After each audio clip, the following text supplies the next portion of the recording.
Eu sou Fabiano Araújo, seu professor aqui no canal Descomplica Vestibulinhos. Quero lembrar vocês para dar um joinha, dar um gostei, clica aí, se inscrevam no canal para que a gente continue fazendo essas aulas e que essas aulas possam alcançar mais alunos. Então hoje o assunto da nossa aula é de história. Então bora estudar!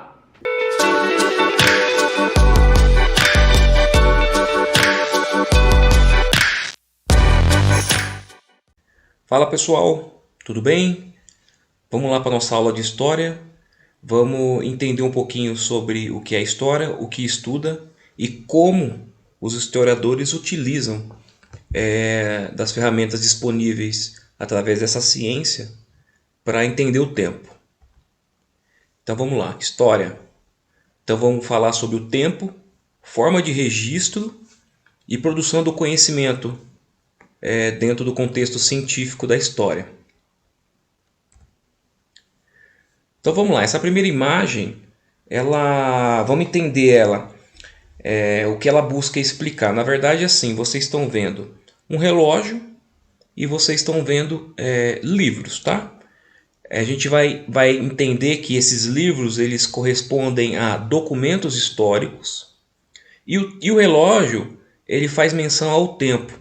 Então a função do historiador é interpretar os fatos que ocorreram no tempo, quer dizer, no tempo passado, através dos registros históricos ou documentos históricos que foram deixados pelas sociedades, as sociedades passadas, tá? Então vamos lá.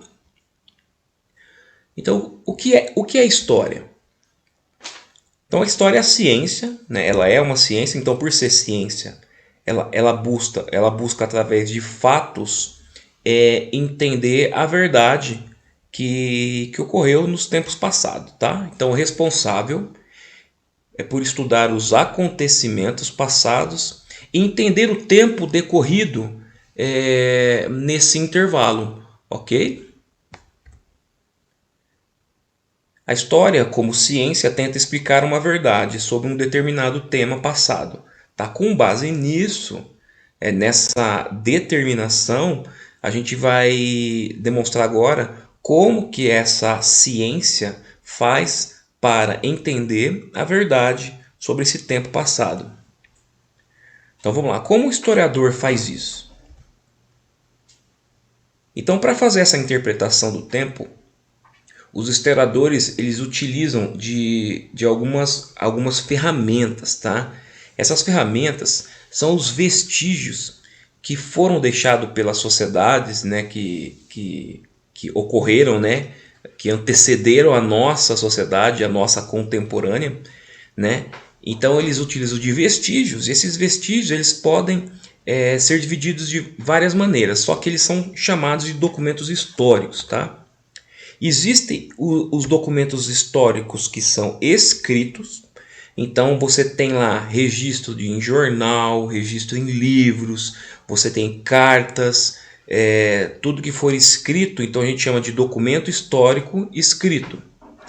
E a gente tem também os documentos não escritos, tá? Esses não escritos aqui, eu coloquei uma imagem demonstrando aqui fragmentos de algum utensílio, né? Pode ser, por exemplo, um vaso de décadas passadas, que demonstra um pouco, por exemplo, como era a característica da sociedade daquela época, tá? Mas os não escritos, eles podem ser vários outros vestígios, tá? A gente vai ver adiante agora. Então vamos falar um pouco sobre documentos históricos escritos. Então, documentos históricos escritos são vestígios, né, como a gente falou, ou registros que foram deixados pelas sociedades passadas e que podem ser cartas, revistas, jornais, documentos governamentais, ok? Muito fácil, né? Então, vamos ver aqui, Então, aqui a gente tem um registro escrito, tá? Um documento histórico escrito. E vamos falar agora sobre documentos históricos não escritos, que ali naquela imagem do slide passado a gente viu fragmentos de um utensílio, mas os não escritos são vestígios não menos relevantes. Podem ser o modo de vestir de uma sociedade, né, as vestes, né? Tanto de homem como mulher, criança. Materiais encontrados que fazem menção a uma determinada época, utensílios, mobiliários, moeda da época, construção, né? Modo de construção, arquitetura da construção. Então aqui a gente tem lá né, os fragmentos de um utensílio.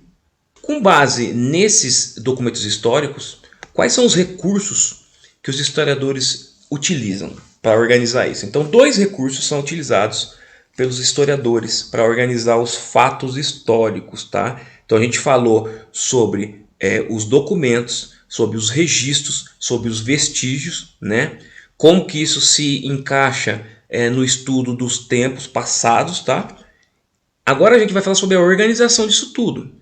O historiador ele se utiliza da linha do tempo e da periodização, tá? Então, essa linha do tempo, ela pode ser organizada, na maioria das vezes, ela é organizada através de uma reta que indica tempos passados e que vão avançando para épocas mais contemporâneas. Beleza? Vamos ver aqui um exemplo. Ó. Então, vamos lá. Linha do tempo e periodização. Ó, então aqui eu tenho uma linha do tempo, você pode perceber, deixa eu colocar a seta aqui, ó, aqui a gente tem aqui uma seta para a direita e uma seta para a esquerda. A seta para a direita ela indica a proximidade do nosso tempo, né? da época contemporânea. A seta à esquerda ela indica os tempos mais passados. E a gente sabe que quando a gente vai estudar a linha do tempo, a gente adota um período, um marco, tá? Que o nascimento de Cristo, ok? Então, a partir do nascimento de Cristo, a gente chama de era cristã, onde o tempo ele é contado a partir do nascimento de Cristo, tá? Antes do nascimento de Cristo, o tempo é contado de uma maneira um pouco diferente, né? Então, conforme a era, né? Conforme o período se aproxima do nascimento de Cristo, esse número ele é decrescente, tá? Então, por exemplo, 4.000 anos antes de Cristo, 3.000 anos antes de Cristo, 1.000 anos antes de Cristo, quando Cristo nasce zera e aí começa a crescer o tempo, tudo bem? Então aqui, ó, então a gente tem a reta, que seria a linha do tempo, né? E os períodos, tá? O que seria então a questão dos períodos? Na verdade, a periodização ela é explicada pelo fato de dividir o passado em períodos, em épocas, vamos dizer assim, em blocos, tá? Quer ver? Vou dar um exemplo, vocês vão entender. Por exemplo, você que está estudando, provavelmente você já deve ter conversado com alguém falando assim, olha, quando eu era criança, eu tinha determinado costume, eu fazia isso, aquilo, outro. Então, quando você está falando quando você era criança, você não está dizendo uma data específica. Você está falando sobre um período, né? Pode ser um período, sei lá, de 2 a 4 anos, de 2 a 5, pode ser um período de 4 a 8, né? Por exemplo, nossa, quando eu era pré-adolescente, nossa, eu era tão complicado, desobedecer meu pai, brigava com meu irmão e tal. Quando você era pré-adolescente, como que você está estabelecendo a sua pré-adolescência? Então você pode estar se referindo ao seu, quando você tinha 10, 11 anos, né? Até seus 13 anos, né? Se você for um pouco mais adulto, nossa, quando eu era adolescente eu era complicado, eu acreditava em algumas coisas que hoje eu vejo que não faz sentido, né? Então quando você está falando que você era adolescente, você está colocando o período na sua própria vida, claro, se você fosse o instrumento de estudo, né? Aqui mesma coisa, tá? Então, ó, quais são os períodos que estão divididos nessa linha do tempo? Pré-história, então a pré-história aqui, na época onde ainda não havia relatos sobre escrita, né? Entende-se que a escrita tenha começado aqui, ó, em meados de 4.000 anos antes de Cristo. Então, ó, 4.000 anos antes de Cristo para trás é o estudo, né, da pré-história. O que marca aqui, então, invenção da escrita, que entende-se que seja aqui próximo a 4.000 anos antes de Cristo. Tudo bem? Depois a gente tem o que é a antiguidade. Qual que é o marco? Provavelmente, certamente, o nascimento de Cristo, né? A era cristã inicia aqui. Na Idade Média, Idade Moderna e Idade Contemporânea, você pode perceber que o tempo já é contabilizado a partir do nascimento de Cristo, tá? Então a gente já tem aí uma linha do tempo contando de maneira crescente, beleza? Aqui eu tenho alguns marcos a respeito desses períodos, tá? Então queda do Império Romano, do Ocidente, nessa contagem do tempo aqui, tomada de Constantinopla pelos turcos otomanos, 1453 depois de Cristo, início da Revolução Francesa, 1789 depois de Cristo. Beleza, pessoal? Simples, né? Legal. Então, bora estudar, que é mais importante pra gente.